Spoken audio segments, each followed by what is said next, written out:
My name is Angie M. I'm a research manager at Healthcare Ready. Healthcare Ready is a nonprofit organization focused on serving as a linchpin between the public and private sectors to ensure that patients continue to have access to healthcare during disasters. Our goal is to really ensure that as we're preparing for and responding to disasters and disease outbreaks, that coordination is happening, that communication, that information is being shared between government, between healthcare facilities, and the overall health and public health supply chain throughout. This webinar is being hosted and made possible through the Archer Initiative. The Archer Initiative stands for Advancing Resilience for Community Health and Emergencies. It's funded by the Centene Foundation for Quality Healthcare. The Archer Initiative is being made specifically for community health centers, recognizing that as we continue to respond to and recover from COVID-19, community health centers in particular could use the support and resources in building capacity among their staff. So briefly, for this particular webinar, we really want to make it engaging and useful to you. It'll be short and a lot of time left over for Q&A. So please feel free to use the chat options or the Q&A option liberally. If you'd like, you can go ahead and raise your hand and we're happy to chat with you and bring you off mute throughout the conversation.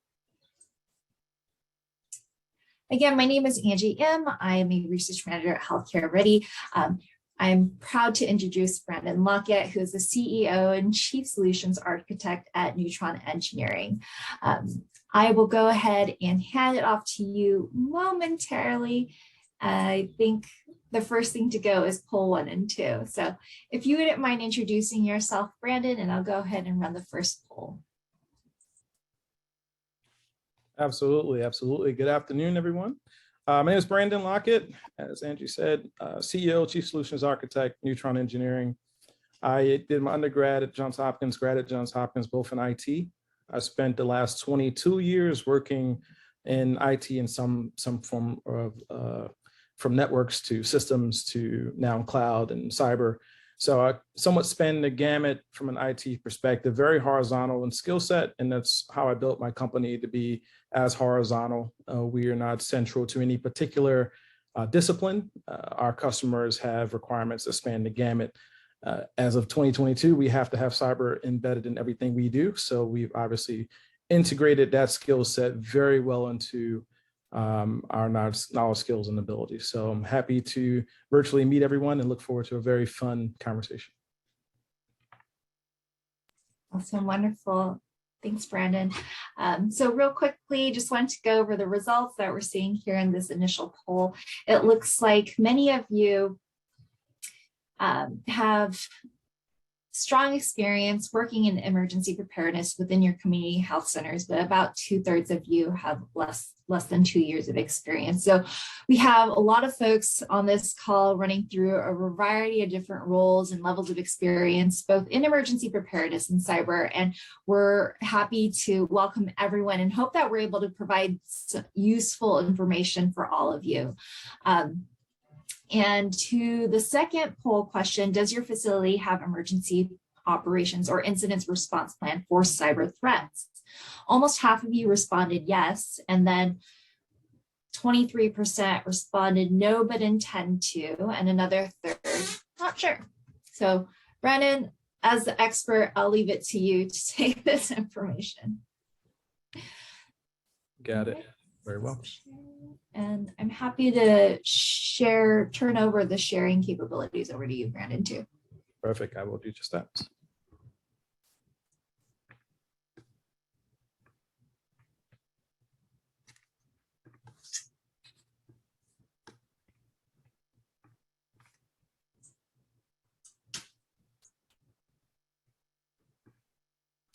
All right, let's see here. Everyone hear me okay? Thumbs up? Good.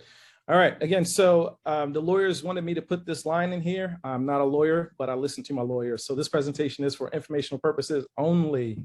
I'll say it again. This presentation is for informational purposes only. So my company, as I said, we're managed services. We also do professional services as well as cloud solutions. One of the cool things I think that kind of aligns us to this industry is that we take care of a number of medical practices, both medical, multidisciplinary, as well as dental. One of our largest has 400 total clinicians, has 100 or so physicians, and we provide their soup to nuts IT solution. And so we have quite a bit of experience in HIPAA. So we feel the challenges that you all face. And so my perspective in this presentation will be from that managed services realm, professional services realm. I think that experience that we've gained over the last couple of years, particularly align ourselves to specifically the challenges that you're engaging. Now, before I make the next statement, if you're sitting at a desk and the desk is wooden, just hit it twice for me. So knocking on wood, we have not had a customer ransomware in our existence. Do that once more. And so some of that is, a lot of that is the notion that we put in layered security, that we train, we do routine training with our customer base. And we really focus on the easy things to do to keep people safe. Some of that is obviously luck, right? So we all need a little bit of luck here and there. So So in general, one of the things that we were talking about as I was speaking with Angie, some of the notions to cover today, high level, particularly is just general cyber attacks, how they happen, and some of the things that you can do to protect yourself. What some of the impact that we've seen and what the industry says that occurs. And then some of the generic examples, what's out there right now, and obviously some of the countermeasures. Looking at the list of folks who attend, this is a very wide in terms of titles and roles. It's very wide. So some of this will apply to some folks. Some of the other content will apply to everybody else. My question and answer will be open to anyone. So regardless of your history skill set, we can discuss the topic. So we'll dive into a little bit of these in a little bit more detail, but I'm not going to PowerPoint you to death. 12 slides is my maximum, including the title slide. So I like to discuss and engage versus just throwing a bunch of PowerPoints at everyone. So you won't get that from me. In very simple terms, when customers ask me and they say, hey, what is phishing? It's a fake email. It's a fake email that has malicious content. That content in some way is meant to do something bad to your computer, such that most of the time it's to try to swindle you out of funds. That's most of the time. Sometimes it is to be irritant. Sometimes it's to deliver ads to you. Sometimes it's to track you for marketing reasons. Regardless of what the reason is, it emanates from an email. And as I told folks, oftentimes that email is easy to spot the source, because the email will be something that you've not seen before, and often not something within your domain. So it's not something that is coming from one of your peers. So very simple scenarios is to hover over the from and look at it and see what's there. A lot of customers, just based off of that very simple notion, avoid some of the phishing issues. And we'll talk a little bit about some of the more advanced scenarios to kind of get around that later on. Malware, virus, bloatware, trackers, things that your computer may download just based on some website that you click, or again, an attachment from an email. It runs the gamut from something that can, install ransomware, which locks up your computer and sends you a note from, example of some of the folks wanted by the FBI right now for some of the cyber intrusions on the right there.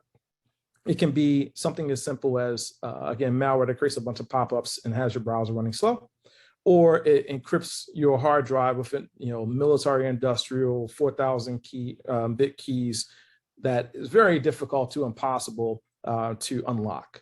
And as I tell my customers, math is math and it will always be math. The best thing to do is to avoid getting crypto locked, as opposed to trying to figure out either whether you want to pay someone to get something back or not. It's a very bad, awkward position to be in.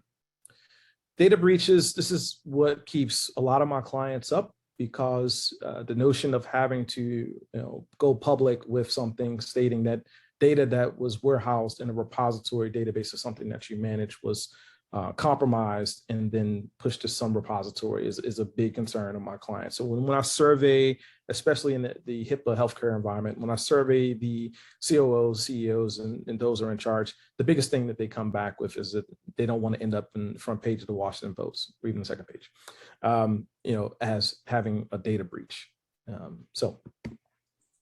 Hey, Brandon, there's a question in the chat here from Ivan.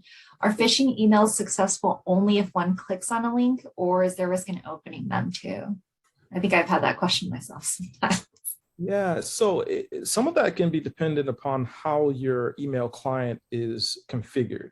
And if you have rights to what's called administrative rights to install things on your computer, I would say you always want to assume the worst in this scenario. I can tell you the trend right now, but I caution my clients to assume that a phishing email can be successful if, one, you have the ability to install software on your computer, which is administrative rights, and two, if you have your email client configured with the most liberal approach, which is everything opens up as soon as you click the email, right? All web content, attachments, all that stuff. If you're a bit more on the conservative side, when you're saying, I'm gonna, ask me if I want to open this content, or don't display the more what you call media-rich content without me acknowledging it. That's the better approach. So I think the best guidance I would say is assume it can. Has it happened to date? Not to my knowledge. I haven't seen it go directly from opening an email to being an infection, but I would say assume it can. So DDoS is really called distributed denial of service attacks. These are very interesting because they're very targeted. These are not generally just hitting some random computer. This is your organization has become a target for some reason.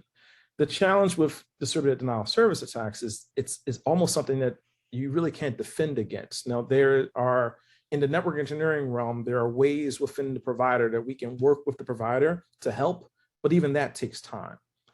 Once the attack kicks off, as you can see with the victim down at the bottom, all those computers, you can multiply them by thousands and thousands.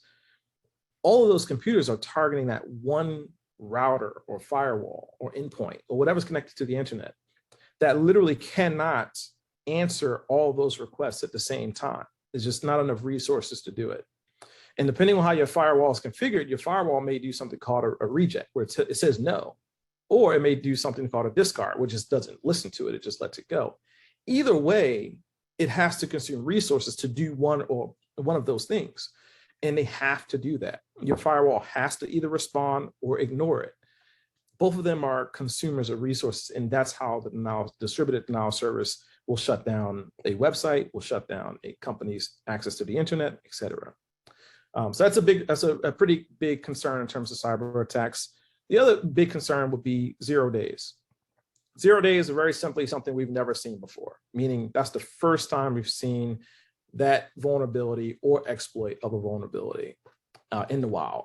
And they don't happen often, but when they do, lots of caffeine for me, because we're working to, with CISA and FBI and everyone who's trying to figure out what this thing is and how it's actually impacting everyone and what are the countermeasures, what we have to do. And it's challenging. And so I'll get to some of the things to talk about how to get ahead of that next. Now, again, if there are any other questions as we go along, feel free to interrupt. This is just a screenshot of a WannaCry page that will pop up if you were attacked with WannaCry. WannaCry was one of those scenarios. It was 2017, but it still happens today. And I think the WannaCry notion is you really do want to cry because it's your stuff's gone, right? The severity of the impact oftentimes depends on how fast it moves throughout your architecture, how many endpoints it hits, and how fast you respond.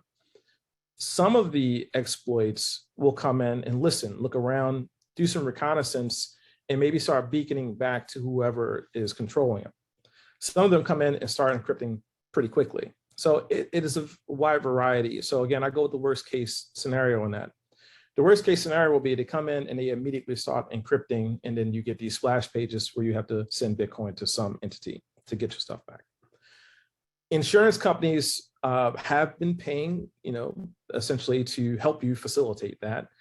And as a result, the requirement for both the managed services, the IT departments, and the administration for the organization have now risen to say, to meet insurance demands for compliance, saying that you're doing updates and then showing them how you're protecting your architecture. Real tasks that, 5-10 years ago, it was just a question and answer. It was not send me a screenshot or perform this scan and let me review, like a SCAP score will be an example of that. Let me review your Nessus scan. That's happening because the insurance companies are literally having to pay in some cases where there was a lot of negligence, where the very easy things that could have been done weren't. So I often tell my customers, just do the easy stuff. Update your computers. Have your antivirus updated. Have your endpoints that are connected to the internet, what we call IoT, Internet of Things assets, updated to the latest code released from that vendor. Loss of trust from your clients. If you send your clients a note saying their data was corrupted, that's going to have them, have pause about doing business with your organization. So, again, it's just a notion of what the impact would be. Some of its regulatory troubles would be for HIPAA. There are fines and other issues that come along with having HIPAA data compromised. And so there are rules for how we protect that, particularly for healthcare providers. So for most of the C-levels that I talk to, their question comes down to dollars and cents and where the trend is. And this was a graph from Cybersecurity Ventures that was pretty accurate. If you kind of look at some of the historical numbers from 15, 17 and on, they were pretty accurate. So they have some interesting ways that they're sort of measuring how the growth is going to be. But we've seen that curve be pretty much upward. I have not seen a dip in the overall cost in terms of damage. And some of it can't be quantified, and that's the challenging part. This more so from loss of opportunity costs from the business for one phase of it, insurance costs, another phase of it, hardware costs, another phase. But the notion of the intangibles of not having those customers or potential customers going forward can't be quantified. So while 2024 growing to 42 billion is a shocking number, a lot of, and it could be a decent addition to that in terms of what business you're losing that you didn't get because of now having somewhat of a bad reputation. So some of the notable attacks, you guys have probably heard about Log4j. Log4j is basically a piece of code that's very widely used across the internet, and it was exploited, and it's still happening today. There are a number of ways to fix that, to patch it so that it's no longer affecting things. But the challenge was it was so proliferated so widely across the world that it was hard to really catch up. And so the exploits that were out there targeting it had a head start, a country mile, as my cousin would say, beyond where we were, because we were just playing catch up, trying to number one, see if it was compromised. We call it indicator of compromise, or you see IOC. If there are IOCs and what to do then, and if not, how to patch, upgrade, and if some things just can't be, and you have to replace them. Several customers expressed concern about the frequency of hardware going into support, saying that 5 years for a total cost of ownership doesn't work very well financially for them. They want more useful life out of an appliance, and that's often dictated by the vendors and how long they're going to support it. So, but again, that Log4j notion plays pretty well into that scenario of how to figure out when you're looking at that in the support realm. If your device is beyond in the support, you probably are vulnerable and you probably won't get a patch, right? So that's a concern.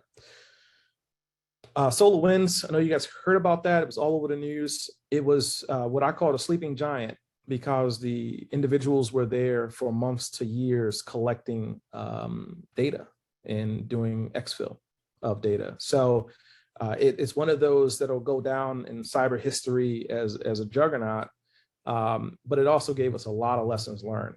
And it really did help us understand what are some of the things that did not go well in the cyber plan that was in place.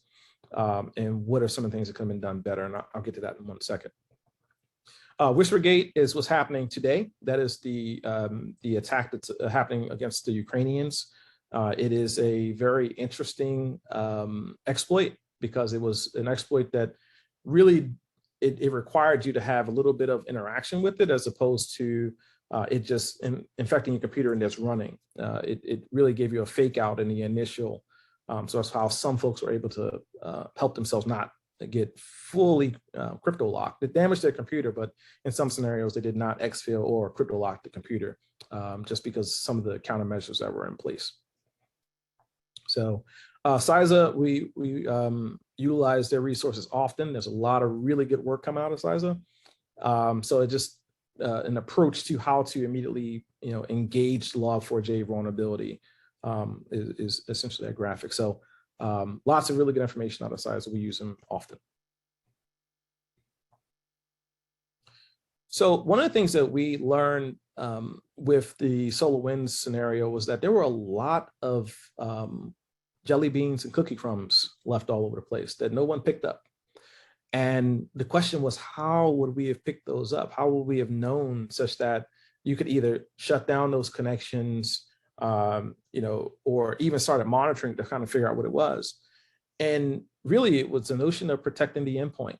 The endpoints had all of the impact, all of the logs that were really running through a lot of the endpoints, and you just didn't know. And one of the things that we've started to employ is more of a layered approach to securing the endpoint. So Windows Defender is super popular because it's free. It comes with Windows.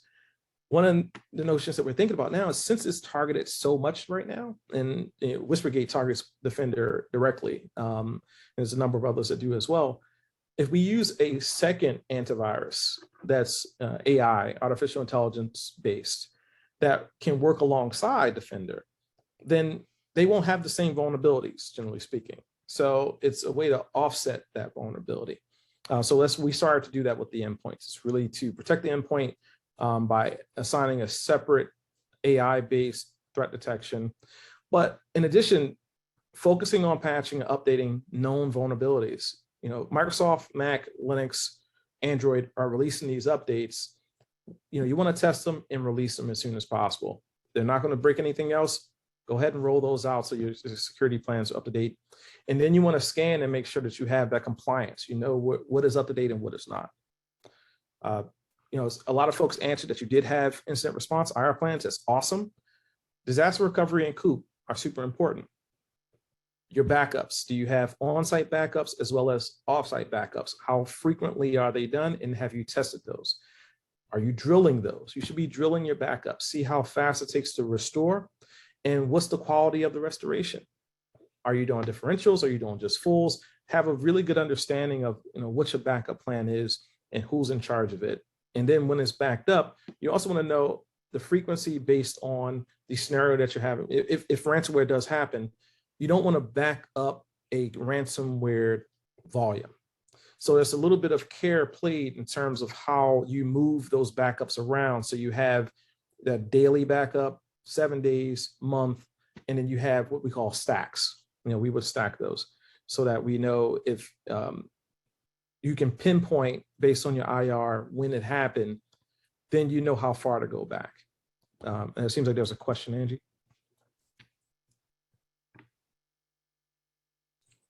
Yeah, so I think it's a comment here from Terry. Thanks, Terry. Just saw a news report this morning that Alexa and Siri can be hacked to reprogram itself and bypass its own security measures. Can be told to unlock the doors or even order products to ship elsewhere. Not sure if businesses would have these in office that could cause some serious damage. So I think that's a great point to bring up, that there are several entry points, and given the new technologies that are being used today, especially with the increase in telemedicine since COVID, all these different entry points are important to consider. Yeah, I think what happens oftentimes with anything that you're using on the web, it's not that the entire infrastructure of that software is compromised. It's oftentimes that your account was compromised. So think of it like Amazon didn't get hacked. They hacked your password because you used it on a different website and you had the same password on a website that had lax security compared to Amazon, which is pretty good. And so they were able to take that password and try it with Amazon. And then they were able to use Alexa to go further, what we call go horizontal. So once they get access, they'll just go horizontal across whatever they can get to and start exploiting. So whether it's something that's systemic to the architecture from Amazon or say Apple, whoever else, it's less likely. It's more likely that your account itself was compromised. In that scenario, there are a bunch of things you can do to stop that from happening. And I think that's right on the next slide. So let's jump to the next slide.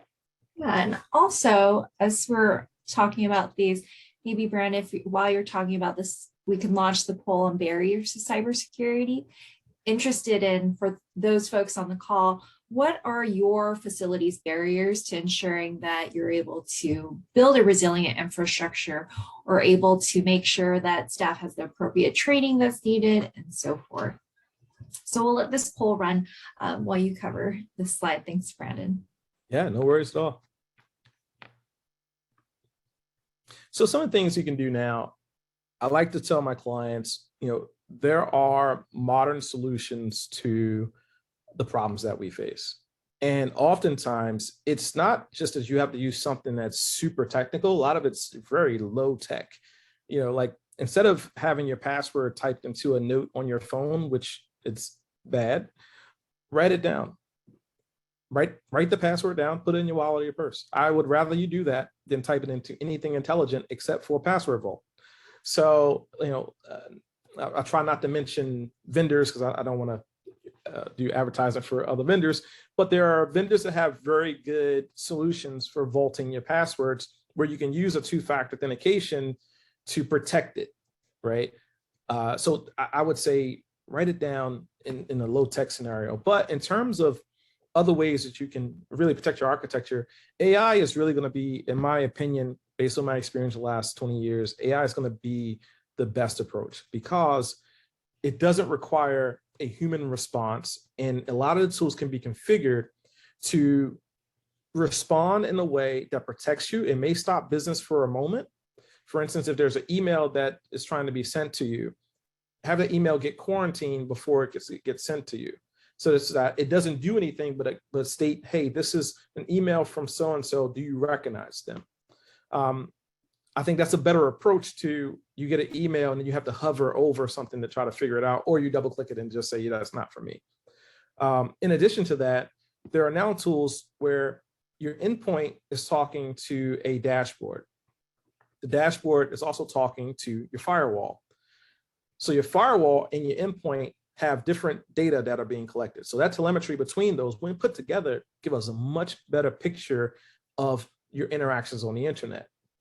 So in that scenario, if there is a virus or if there is an exploit that's using some sort of a socket to talk back home, between the endpoint and the firewall, we'll see it.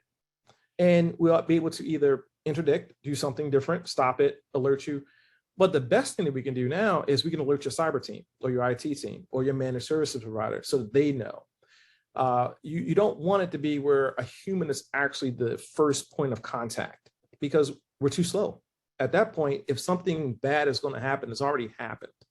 And as we've seen with ransomware, if the exploit's already running, by the time me and my team are evaluating the logs, we're already too late.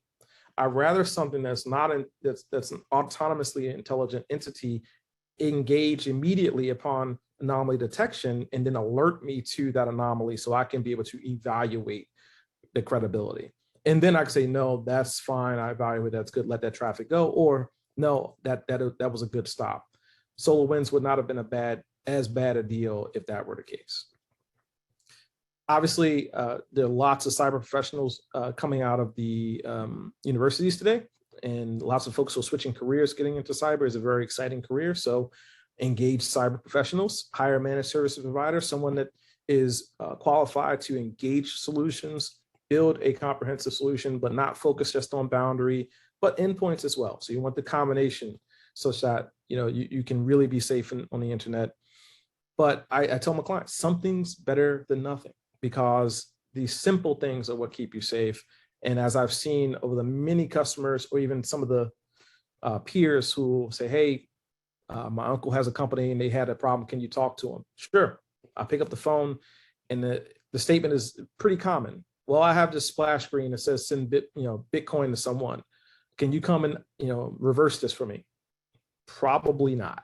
The likelihood is extremely low that you're going to decrypt that data at that point. So again, something's better than nothing, because in those scenarios, it's often that someone just had a bad password or just didn't do something basic. Yeah, that's a great list, Brandon. I wonder if we can also think through what this means for those folks who responded to these barriers. Are you able to see the poll results, Brandon? Yep, let me look right now. Yeah, so resources. Yep, resources. I guess the 50% was, yeah. So that's the challenge. Competing staff priorities is hard, because what we're seeing right now is, especially for some of the large organizations, they still don't want to necessarily grow that staff. So it's hard to say, I'm going to bring in an entire cyber team when I have a system engineer who knows a bit about cyber, right? So then that systems engineer gets tasked with, hey, by the way, you now have to manage patching, and you also have to do incident response and manage the security dashboard, et cetera. So that becomes challenging because they don't take things away. So it's hard to engage those scenarios. What I would say, and for those folks, is start looking at the AI-based tools that really do the work up front, and then have that person or people or those persons trained such that you don't have to expand as much to start to address the cyber challenge in general. Is that a be-all, end-all? No, but it is an approach and it has worked well. For the thousands of computers that we support, my staff is 13, and we support thousands of computers. And the way that we do that is literally utilizing tools that take away from what we call the oceans of logs that we have to run through. They filter them out smartly so that we're really looking at the high-level issues and high-level indicators, as opposed to someone scanning through logs all day. The other side of that is the compliance. And a lot of folks have compliance requirements for either insurance or just regulatory requirements for your industry. That's tough. The risk management framework is probably the most arduous, I think. We do it all the time, but for some folks, that's a tough ask to engage when you have a full-time job. So yes, I was just supposed to say, and especially for the community health centers, oftentimes we're all wearing different hats too. We might be a really, really small team. So yeah. For the small, so we have a number of clients in that realm. I would outsource that. If you're in that small realm, that's a lot. And so I think, as opposed to not doing it, outsource it. If you have a decent IT staff, you can smartly integrate those processes in. Again, focusing on AI-based tools. There are a number of them out there that are helping to reduce the manual effort, such that the priorities don't compete as much, because it doesn't require much more time out of their schedule. But for the smaller clinics out front doing the work on the ground, seeing folks in the community, those are the organizations that we often say outsource it to a reputable MSP, so they can help you offload that, but keep your compliance and keep your protections. And then resources, and obviously, resources is it's always the issue, right? Especially in the nonprofit realm, resources is superbly challenging, especially as the price of this stuff is going up. It's not coming down. Not to mention with chips being unavailable, and it's challenging to get servers and firewalls and things like that in place. Anyhow, so obviously that is certainly a challenge. The way that you would work through that from a funding perspective is really just build out a plan so that you can fund appropriately longer, much more ahead of time than you would do otherwise. A lot of that information is out there to help building out those longer term funding plans.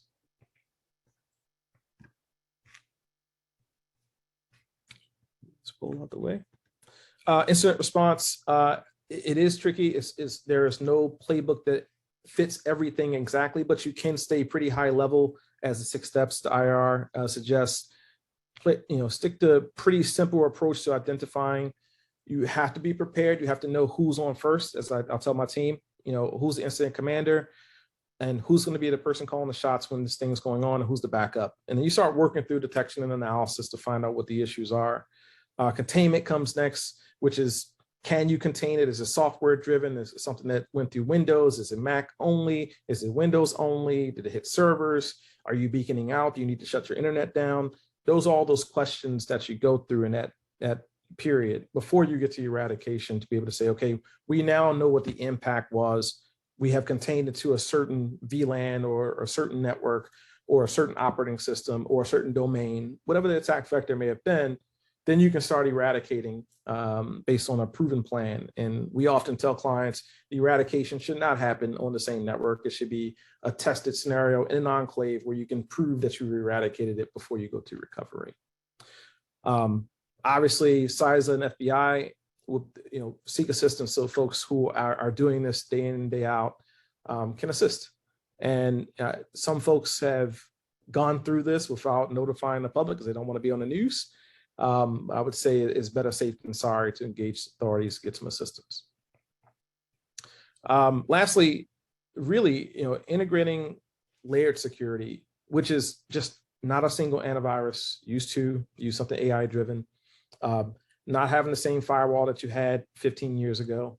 Have something that's more modern, up to date, patched. Run operating systems that are currently supported by the vendor, Microsoft, Mac. You should not be ignoring that update. Work with your teams to address that drive to just say update later or cancel it out. Those updates should happen in the background by your managed services or by your IT team, and it should be routine so that you can stay up to date. Just a general approach to using an integrated approach to layered security. And don't be the low-hanging fruit. The hackers are looking for the easy fruit. They don't want to work hard, honestly. And I've seen some of the IRC channels, they'll give up quickly if you have some boundaries in place. But if you put up a little bit of a fight with just basic technologies, basic approach, oftentimes they leave you alone.